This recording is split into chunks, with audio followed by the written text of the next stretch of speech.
How to save money to buy a house in Belgium.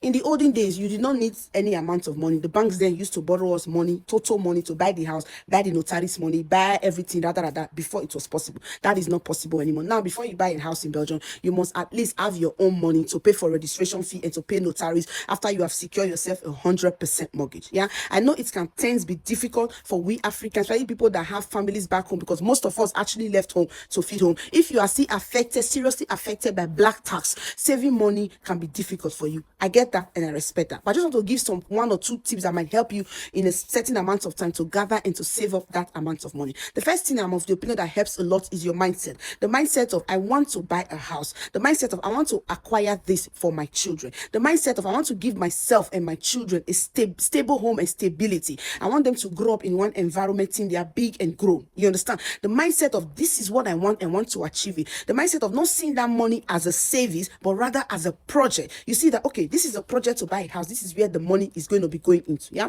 Another thing I want to advise is that open a separate account. Like when I mean separate account, the account that is not listed, that is not connected, that don't have connection with your current account you are using. I always advise that you open an account with a bank that is not in your neighborhood. Don't go and open an account with KBC if you live 5 minutes from KBC, or open an account with Fortis if you live 5 minutes from Fortis. Go look for a bank that is not in your neighborhood, that sometimes you have to drive 2 hours to even get to the bank. Yeah, open those type of accounts. And when you open those type of account, make sure that you don't have a physical card of those accounts, and make sure you don't have that account on your app. Yes, don't have it on your app, don't have a physical card, and make sure the account is far away, that you cannot be going every AK market. The ones they ring you from Africa, you go and take. No. Another thing I can also advise is that do the savings in moments you are being paid. If your salary enters today, it is today you are going to send the money to that separate account. You are not going to pay your bills first and see how much is remaining. No. You are not going to wait till ending of the month. No. You are not going to say, let me go to abattoir first and buy food stuff first. No. The moment your salary get paid, you transfer the money immediately to that separate account. Another thing I'm going to advise is that you should start small. You understand? If, for example, you start with 100 euros, you can start with 200 euros, you can start with 3, 4, 500. You don't necessarily have to be saving 1,000 euro in a month in order for you to buy a house. No, you can start small and you build it. Another thing I want to advise is that you should, at least for a certain period of time, deprive yourself from some certain things that make you spend too much money. Limit your outlay a little bit. And if you are the person that regularly went on holiday every year, if you don't go to holiday for 1 year, you are not going to buy. If you don't go to holiday for 2 years, you're not going to buy. If me, love it, ask you that, why are you not going on holiday with your kids, and you told me